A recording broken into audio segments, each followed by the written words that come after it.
How could this man be almost 80 years old and playing the piano like that?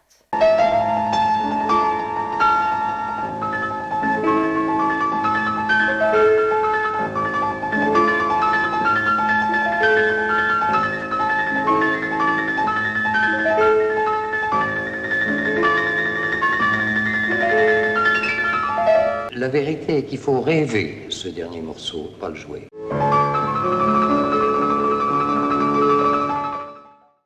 Welcome to the Grand Manner, where we look to the pianistic legacy of the past to help you achieve the piano playing of your dreams today.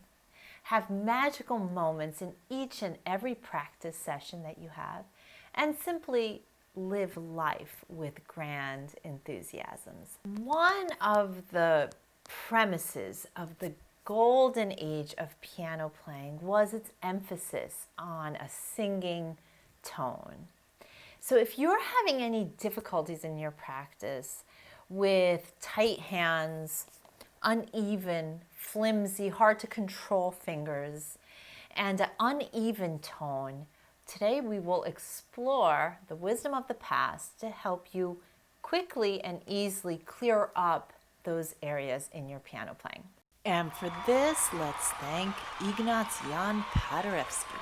One element of his technique, which we will talk about, could easily help you achieve strength in your hands, power and precision in your finger work, and tension-free security in your hand. But first, let's learn a little bit more about the life and legacy of this great artist. Paderewski was born to Polish parents in the village of Kurlówka, Poland in 1860. He studied with the acclaimed teacher Theodor Leschitizky and made his concert debut in Vienna in 1887. He soon gained great popularity in Europe and repeated his triumphs on an American tour. He would go to tour the country more than 30 times for the next 5 decades, and America would become his second home. Paderewski's appearance, along with his blend of aristocratic refinement and power over the masses, was certainly what the time required. However, the main reason for his popularity was his magnificent playing. Each recital was a spiritual event. He excelled in the art of producing beautiful and varied tone colors never before dreamt of in a piano, from the lightest and most sparkling to the most violent extremes, which sounded almost orchestral. He was known for having perfected the touch that could literally make the piano sing. His pedaling was also perfect, and his musical renderings, no matter how different, were the fruit of profound and serious study. Let's take a listen to Paderewski performing Liszt's Hungarian Rhapsody. We will hear an excerpt. The focus is the clarity of each and every note that he plays.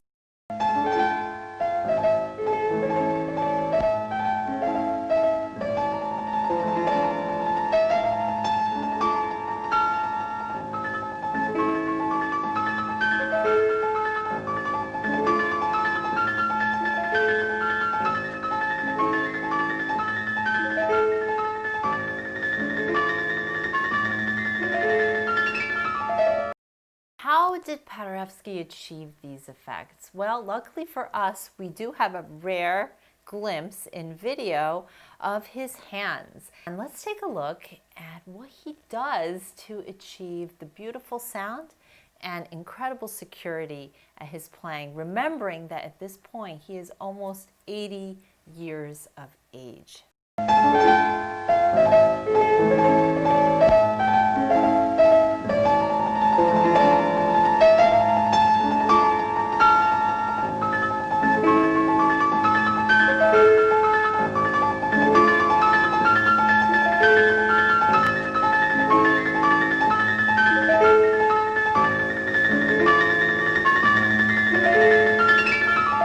How did Paderewski manage to play with such power at his age?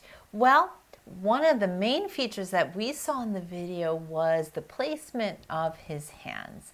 he had a very well-developed bridge of his hands. And let's just talk about the idea of a bridge for just 1 second and why that is so critical to achieving security, power, precision in your playing, and also being able to create a rich golden tone.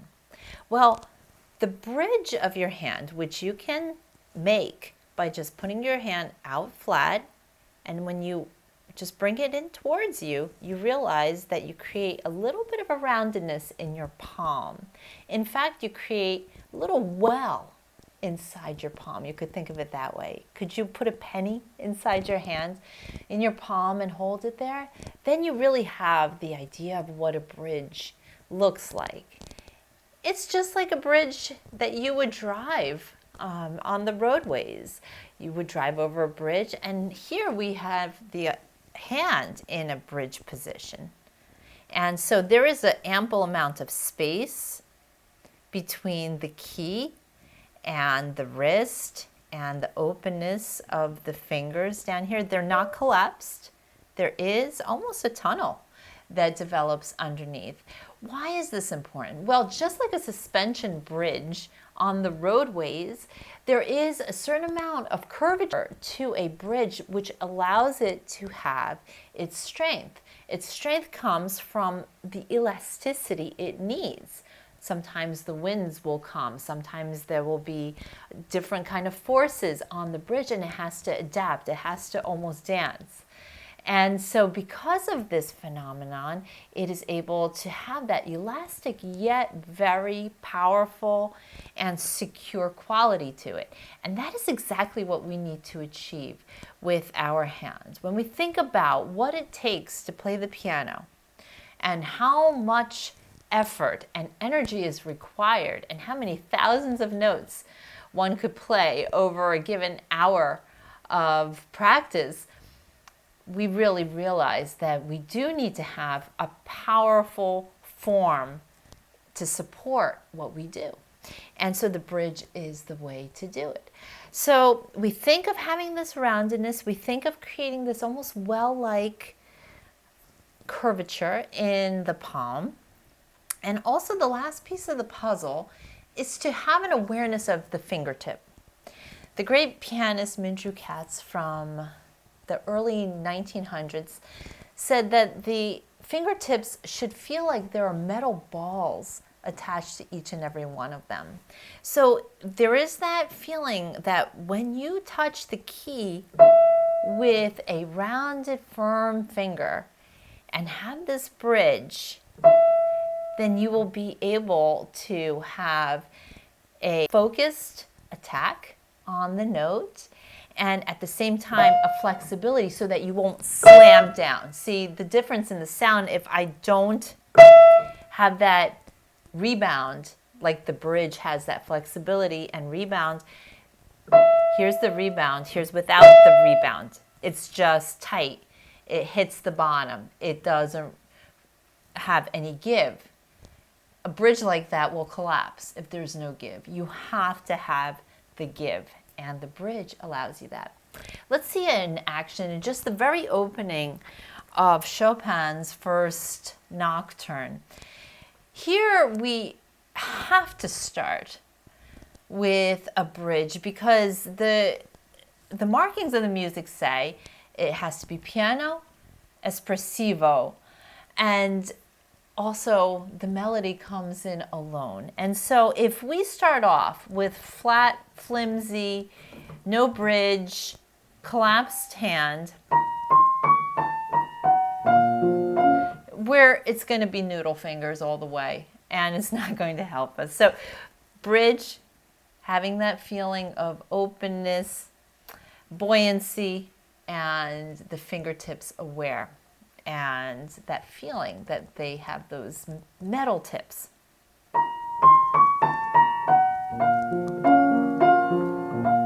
Then you can sing. You see, then you can really sing your notes. And you can do it in any kind of dynamic. If you want it to be pianissimo here,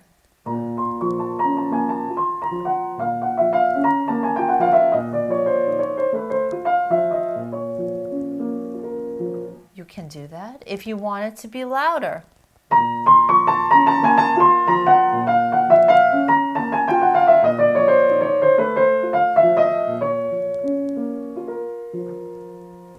You have total freedom, total flexibility, and notice that the sound, it just bursts. Each note is like blossoming with richness.